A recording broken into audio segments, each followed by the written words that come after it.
Anyway, so we're going to talk the next 3 hours about what LinkedIn can do. Just a little background about LinkedIn first of all. Set up in 2003 by two guys in America who wanted to find a way to connect and exchange their notebooks and their contact lists. And that's when it started, 2003, two people. As of today, we have approximately 20 million personal profiles in the UK and 400 million worldwide. This is a hell of a pond that you are fishing in if you know how to use it properly. I have approximately 2,900 first tier connections. First tier connections, second tier connections. Okay, I am connected to Mel.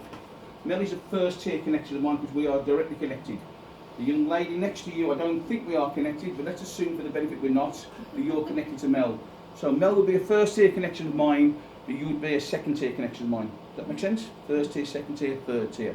So my 2,900 give or take first tier connections gives me over 3 million second tier connections. That's quite a powerful thing. A bit later on in this talk, we'll show you how to use the advanced search function. And when you see how to use the advanced search function to find, connect and engage with virtually anybody you want to, you'll see how powerful a tool it can really be.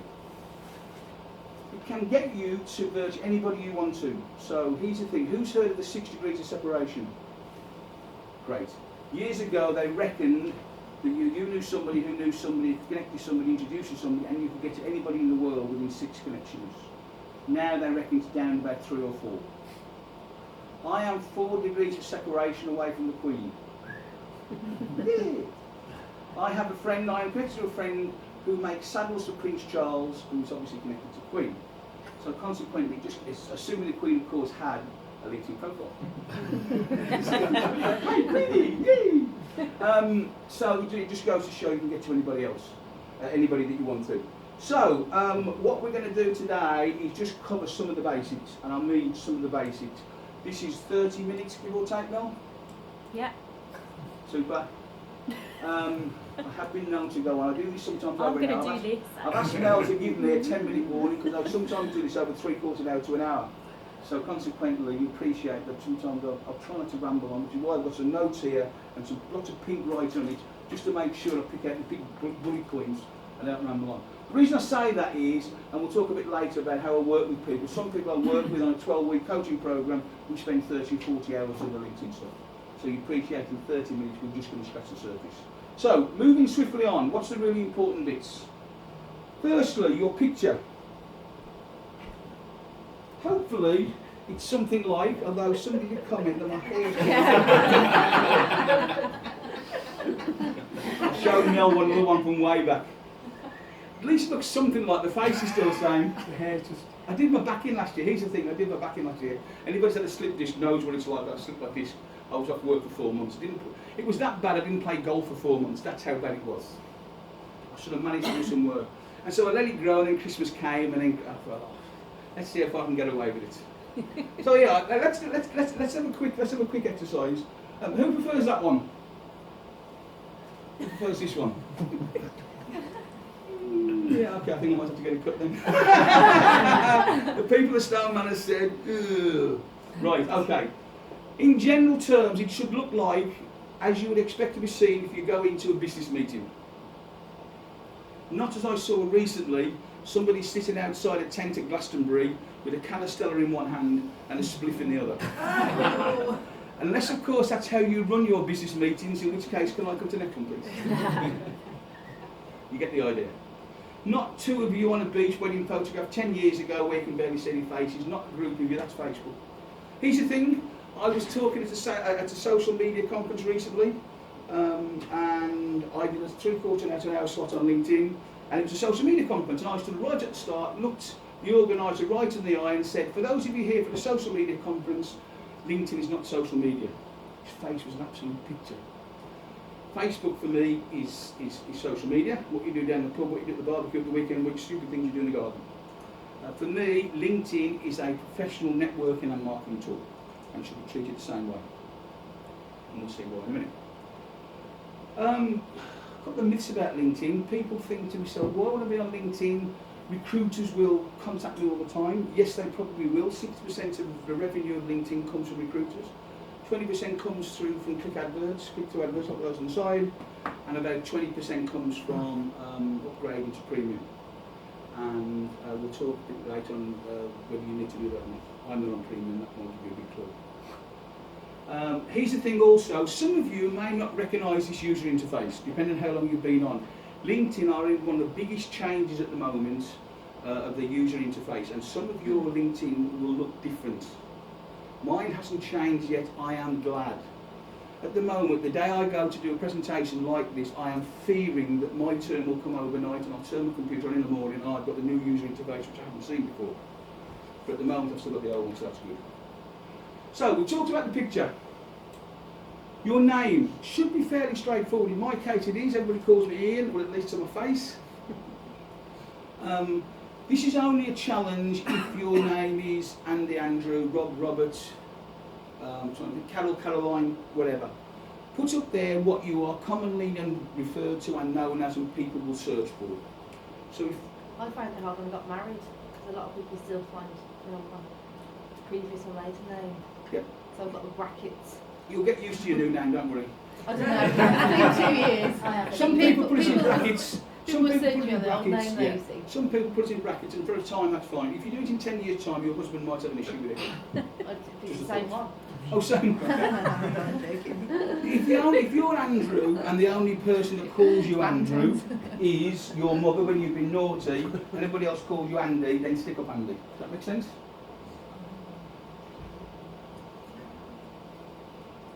This bit here underneath your name is probably the most important part of your LinkedIn profile, and yet it's probably the bit that gets scant regard and the least people looking at it and doing stuff with it. Most people, and I'm willing to bet here, he's a guest, like a show of hands, I'm going to keep you all awake. Hands up who's got their job title sitting there on their LinkedIn profile. Come on, be honest. Okay, so 95% of you haven't got your job title there. Right, I'm going to go some checking afterwards, let's see. This is a marketing tool, don't forget. So this is a great opportunity for you to put up there what you do for other people. Okay? So, most people, the reason that's important is you'll see a bit later when we use the search engine.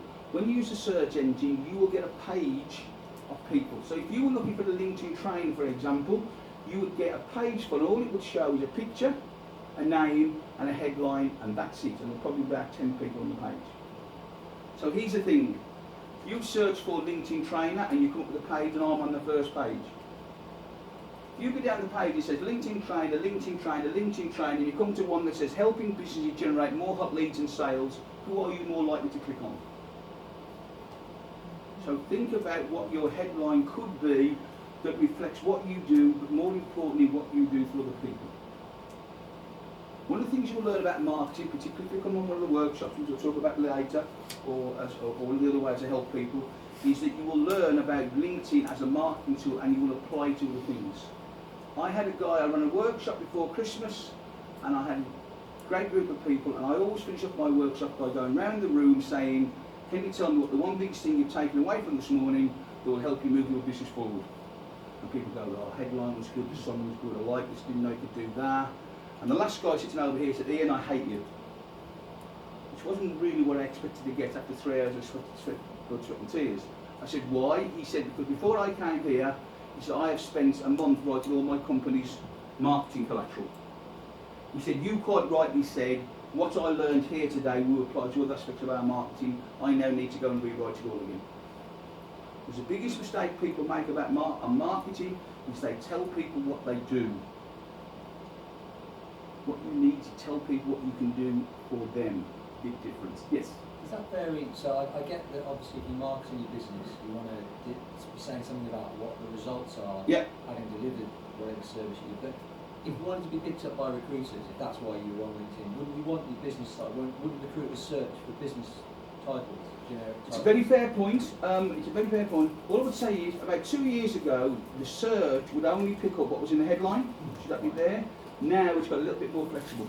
And therefore, even if you've got your job title further down in the experience section, which you'll have a look at, then it will pick that up as well now. But this is the mark. How many people have deleted emails just because of their title? How many people have turned newspapers over and the headline didn't grab their attention, so they turned it over? That's my case. Make that powerful. The other thing that's really, really important, a lot of people miss, is this bit here, contact information. You'll be amazed how many people do not fill that section in. Make it easy for people to contact you. I tried to contact somebody last year with 3 people I needed to contact, and none of them had got their email address or their telephone number there. Now, had I not wanted specifically to contact those people about a specific item, I would have moved on and found somebody else because they were difficult to contact. So make life easy to contact. Fill that in. So you can see there, it's got websites, it's got email address, it's got Skype, it's got phone numbers. So I'm just going to sit down for a couple of minutes now, if I can, because I can use this, and I'll just cover some other stuff very briefly. Posts. LinkedIn's changing the name. These will now be articles in the future. They get confused between posts and articles. Going forward, a post is like what you put on Facebook. So a post on LinkedIn is exactly the same. They're going to call it a post, and it's just, this is what I'm up to. So if you, for example, if you've taken a photograph and you said, by the way, when I gave you that excuse to you taking pictures and put stuff on Twitter, it also gives you a great excuse, and if you're bored, you can play your mobile phone and everybody else will think you're Twitter. So here's something you can put up there, and you need to be seen to be a thought leader. So your headline needs to do 2 things. It needs to get you found, and it needs to tell people what you can do for them. And then your LinkedIn needs to help you get found, give value, so be seen to be a thought leader, and prove your credibility. And we'll talk about that a bit later to do with referrals and recommendations. So there I've got about booking a keynote speaker. So I do a lot of speaking, as you guess. And there's a little thing that something to click on. These are 10 things you should look for if you're booking a keynote speaker. And there's a little thing I do about training. To do a lot of in-house training. How many people have booked training off the shelf? How many people would rather somebody sat down with you and said, okay, what are your challenges, what are your issues? Why don't I sit in your office and let me see what's going on? Which is what I did recently to somebody. I went in for half a day in their office because they said, I think we've got a problem with some telephone, the way people telephone and we cold call. Great. Right, most people would just say, okay, great, I can come and train you on cold calling. But I would much rather go and sit in their office for a couple of hours and see what goes on. I can make it good. So there's a little thing I said to people about training. So put stuff out there about what you do and be seen to be a thought leader. Again, we haven't got time to go into detail now. Again, we cover that on the coaching and training programs. Summary. The next most important thing after your headline. This is where you've got 2,000 characters to put in and put some meat on the bones of what you do and what you do for other people. Now again, this is going to change slightly because in the new user interface, you'll actually see the top 2 lines of the profile, of the summary. So consequently, in addition to those 120 characters at the top where the stars were, you can put 2 more lines in to give people a little bit more feel about what you do. But let's do the old model for the time being. So, thank you for looking at my profile. I'm passionate about helping individuals, tell people about LinkedIn. And then further down I say there's 20 million LinkedIn profiles, and I go on to say I can help this using a variety of delivery models to suit your availability, budget and learning style, which will make your business more successful by attracting and engaging with better quality prospects and key people in the marketplace, increasing your visibility and credibility, making even more sales. Who is not going to want that? You notice, big difference. I'm telling people what I can do for them. I am not telling people what I do. The biggest mistake that people make in marketing, again, I'll say it again, they just list down what they do. I guarantee all of you at some stage, next couple of days, will go back and look at your company or your own marketing stuff, and you'll say, sugar, Ian was right, all this is a list of what we do.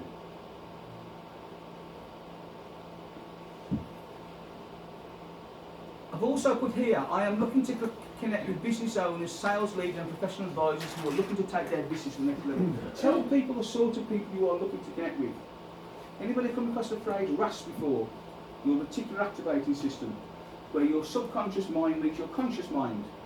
So people tend to speed read. So the best will in the world, I can write good copy, but people will speed read down.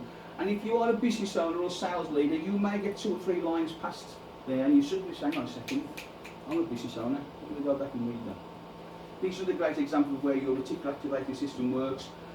If you buy a car and you buy, let's say, a grey Audi, I guarantee yesterday you never saw a grey Audi on the road. I guarantee tomorrow you'll see loads of grey Audis on the road. That's your reticular activating system working. So keep putting in the middle of your marketing stuff the sort of people you want to connect with. So it gives them a prod as they read it. Give people value. Please contact me now to arrange a free 15-minute LinkedIn review. That goes out to all you guys in this room. Goes out to everybody it's on my LinkedIn profile. But think about what you can give and donate to other people that will be of value to them. Here's the thing about marketing. We're not going to have a big discussion about it, but what's your effect? What's your definition of marketing? Mine is anything that you do that gets you to the point of having a one-to-one telephone conversation or a coffee or a beer or whatever it is might be, a one-to-one discussion. And that, in my view, marketing is finished. You are now into business development and sales mode. So, you come networking this morning. There was an objective when you come networking. Yes, it's great to come to Stone Manor. Yes, it's great to have coffee. Yes, it's great to meet people. What's your objective when you come here? I know somebody that goes marketing, so goes networking rather, and she goes into a room, and as soon as she's got 4 business cards of people that she thinks she can have a one-to-one conversation with, she leaves. That's rude. No, it might take her 10 minutes, it might take her 2 hours, but that's her objective. Think about it. You are spent. One of the things, well, you'll see a bit later, one of the things I do training on and courses on is time mastery, how to manage your time, how to use time very effectively. So you've spent 2 hours being here, it's great things here, probably 3/4 an hour, half an hour to get it and go back. So you're probably donating half of your day. What's your objective? Apart from learning about LinkedIn and meeting great people and great organisers, just think about how you do that. I then go on to say about priority should be. I talk about sales, and I talk about I do a lot of work in the education field because I train school governors. So you've got 2,000 characters there to put some meat on the bones. You've got 120 characters at the top and 2,000 characters there. What I suggest to anybody is you go do it on Word, and then you play around with it, you do the character count and all that sort of stuff, and then you put it into when you're happy with it. Some other sections, put pictures in, put videos in, break it up. Video testimonials are very, very powerful. I am recording this today because I tend to record stuff and put stuff on there. But I've got people giving me testimonials, and we'll come back to testimonials and referrals in a minute. But put videos in, put pictures in. You know, I do training sessions, so there's a picture of me delivering a training session. Why wouldn't I put a picture of me doing something? Then there's the experience section. So this is a bit like your CV section. So you can put in details about what you've done, where you've worked at, what you've done in the past. Here for the first time you see I actually put down what I actually do. So I'll grab people's attention hopefully with the headline, then I'll put some meat on the bones and a summary, and now I'm saying what I do. So I've got half-hour open workshops, in-house team training, etc, etc, etc. And if you're a bit like me, you do 2 or 3 different things at the same time, you can put 2 or 3 different things in. So there's a little bit about my LinkedIn stuff. And again, pictures and videos. There's stuff I do about sales improvement and interim sales leadership and that sort of stuff, and there's some stuff about how I do and how I work with people and how I make salespeople better. Keynote speaking, and so you can put in as much as you like down there, again, put pictures in. So I do keynote speaking and I do conference hosting, and there's a picture of doing it. So I don't know whether you guys use pictures at the moment, you use videos, but again, it's a great marketing tool. Great, then put them on YouTube and then upload them to here. Loads of stuff. Some of you may well have initials after your name. What I say to people, when your name at the front, if you've got initials on there, I would suggest you take them off. I know you're very proud of the qualifications that you've got, but there's a space further down to put all your qualifications, etc, etc. So down here, right the way down the bottom, you can put in, there we go. So there you can put all the qualifications in. Mature student. Sorry, behave, that's unfair. I was a mature student. Short hair again though. Can you imagine with a hat on there with my hair down the side? You look like one of those stupid, any Scots in the room, you know those stupid Scots hats you have with some tartan spot and thing and all the ginger hair, a bit like that, wouldn't it? Don't go. But you can put it all down there, right? I want to spend a little bit of time talking about recommendations. Oh, sorry. Now move then. I just looked at my watch. Oh, that's okay. Right, skills. Here's the thing. There's skills and recommendations. This is going to change slightly. Let's talk through it now for the time as it is. Get rid of Mr. Whittington. There you go. What's your initial reaction when you see that? Skeptical. Sorry? Skeptical. Sceptical about what? A lot of the ones that I look at is mostly their husbands, wives, best friends, and who've all actually endorsed them. So sometimes it's not always valid feedback, it's just because you like that person. Controversial. You asked. She's new. The real strange thing is, I usually say that in response. Normally speaking, somebody said, you must be pretty good at doing all the stuff that's up there, and it's a way of validating what you do. And I say, yes, but I don't know half those people. So we'll just twist it around today. Thank you. Don't ask a question if you don't belong. Absolutely. Right. This is changing. Going forward, those faces will disappear, and all you will see is a bit down the side with the numbers on. But at the same time, yes, you're quite right. It is. It could be anybody. But actually have to be a first tier connection, but again, lots of people could tick it, yeah. Let's start to do something new on that, because I've noticed within that, some of them are coming up saying you're recommended by so-and-so who's highly skilled in this. Yeah. How does that work? The new user interface, I don't know, I can't answer. If it's on the new user interface, I don't know, because I haven't seen it. I've seen it, but I haven't had a chance to play with it, integrate. But normally speaking, you get invited to endorse somebody. And I would say, go do it. If you endorse them, the law of reciprocity applies. If you endorse somebody, the odds are they will endorse you. And again, one of the most powerful things on LinkedIn is the skills and recommendation section, because it validates what you do. That does it partly. What does it even better is the recommendation sections. So for example here, I found LinkedIn training very useful, opened up my eyes to how useful LinkedIn be when used correctly. I thought the LinkedIn training is extremely useful. Many thanks for explaining the way it was easy to understand and follow. Would highly recommend to anyone considering the need for this type of education. Ian spoke at the Birmingham Property Network and gave great value content in a short time. He's an engaging, energetic speaker who's highly useful, If you are looking, in my case, for a LinkedIn speaker, and somebody over here said, he's good, well, I'm good over here, and I say over here, I'm good, but 50 odd people, which I've got over 50 people have recommended me and written recommendations, so 50 people say I'm good, who are you more likely to go to first? So I challenge you to go get recommendation. Again, you recommend other people who have done a good job for you, they will recommend you in return. Some of you doing a good job. The great thing about this also is, some people will put recommendations on their website, and it'll have a little what I'm looking for? Sorry? Speech marks, yeah. And it will say, so very good, you can write those on yourself. The great thing about LinkedIn is, none of that can be written yourself. That is what other people have written. So they write it, I can either accept it, reject it, or ask them to change it if they misspelled something or something. And the great thing about this also is, you could go to Kirsty, for example, you could click onto Kirsty's and you could say, and send her a message that says, I'm thinking about booking you as a speaker. Is he as good as you say he is? Do any problems? So again, it's a great tool for doing stuff like that. Probably worth mentioning, a lot of people don't realise is you can ask for recommendations. Yep. So you don't just have to wait for people to do it. You actually find the person that you know you've done some work for, and you can ask them to recommend you. Yeah, quite right. So here's the thing. After today, I will send Mel a nice little recommendation, asking for I was asking a recommendation saying, would you mind recommending me to Pete on Street?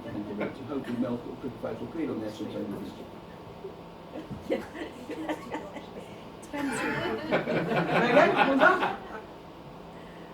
There's a great one. You know, I mean, if you're looking for a recommendation, here's one. Alan, I can't see this word, screen's a bit wonky.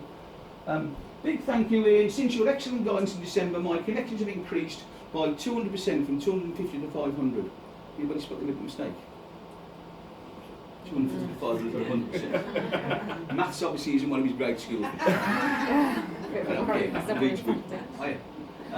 Strictly speaking, I should have gone back and asked them to change, but hey, it doesn't make really good. So a big thank you. Since your excellent guidance in December, my connection increased by 200% from 250 to 500, and I've also a full diary of follow-up meetings in January. That's about as good as it gets, I think. If you're looking for a recommendation for what you do on LinkedIn, how you help people, that's worth its weight in gold. So again, go and ask people for recommendations. Even better than having written recommendations is go ask for video recommendations. So here's the thing.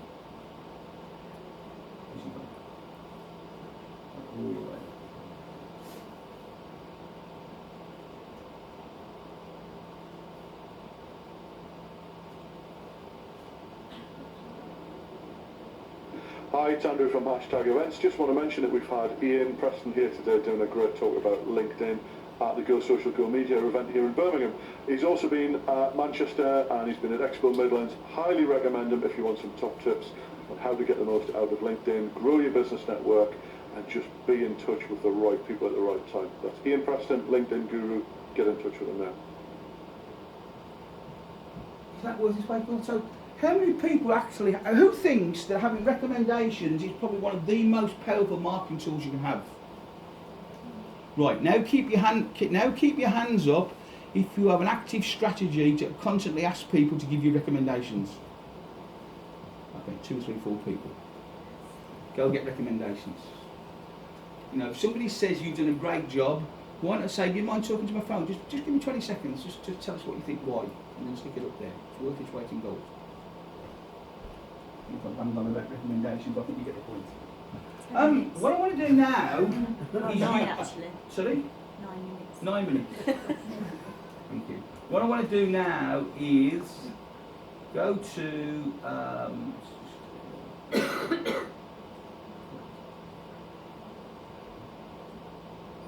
so what I want to do now is go to the advanced search function. So if you remember early on I said that LinkedIn has, you've got to get your profile sorted, and we spend a lot of time getting people's profiles sorted, but then you can use it as your strategy to find, connect, and engage with your ideal clients in a way that you never dreamed possible. So here's the thing, here's how it works for me, the advanced search.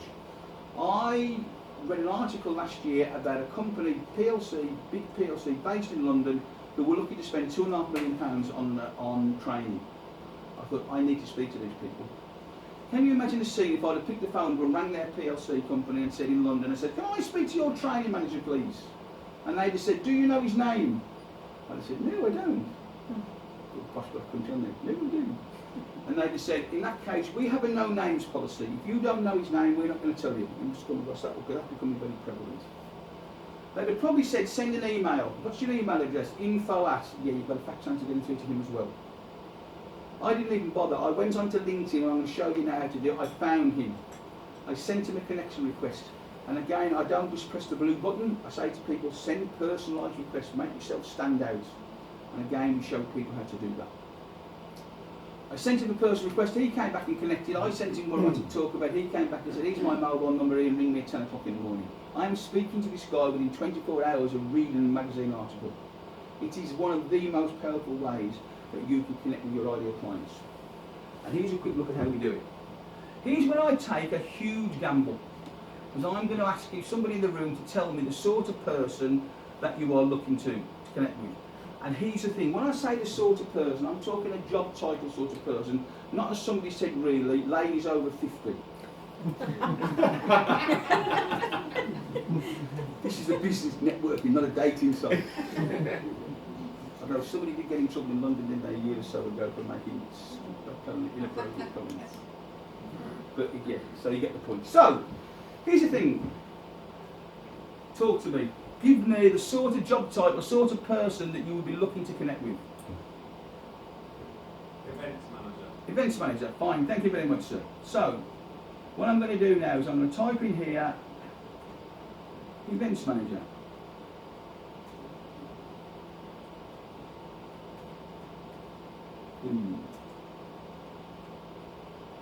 Right. We obviously only want current ones. Is it the speech marks? Are they there for a reason? Yeah, because it might pick up events and managers separately. Oh, well, so that makes sure. Yeah. Okay. So, and again, it's changing all the time. LinkedIn's changing all the time, but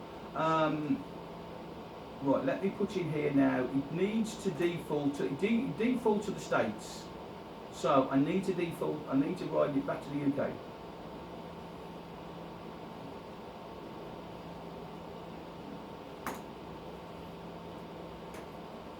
What's the postcode here, Robert? DY10 DY10 4PJ. 4PJ.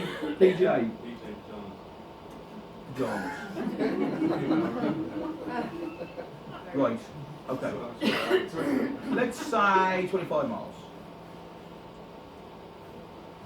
I have got 363 people that I'm connected to. First or second tier. Remember early on I said grow your first tier connections because it will grow your second tier connections. 2,900 first tier connections, over 3 million second tier. This is when it pays dividends.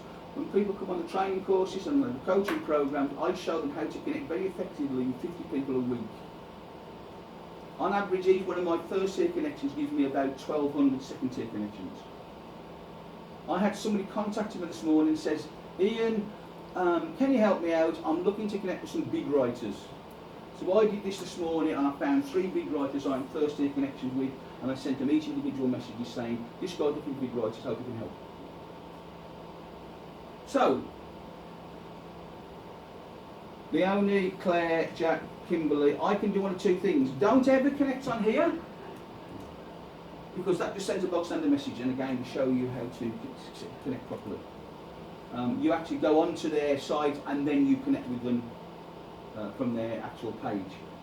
So Leonie, I could go and connect with her directly, or, now what do you think about Leonie's picture? People buy people first and everything else second. I would suggest that you probably would give Leonie a miss and go to one of the other ones first, because you haven't got a picture, you know who you're talking to. You like to see it. Is there any reason why she'd have come up first? Is there any Not usually, no. sense in the order at all? Normally speaking, you get first tier. I say LinkedIn's playing around with this at the moment, but normally speaking, you get first tier and second tier connections. I'm surprised I'm not having any first tier connections, because normally speaking, the first tier connections come up. But no, there's no reason, no. So let's say I've decided I want to connect with Claire. I can either go onto Claire's site. What was that?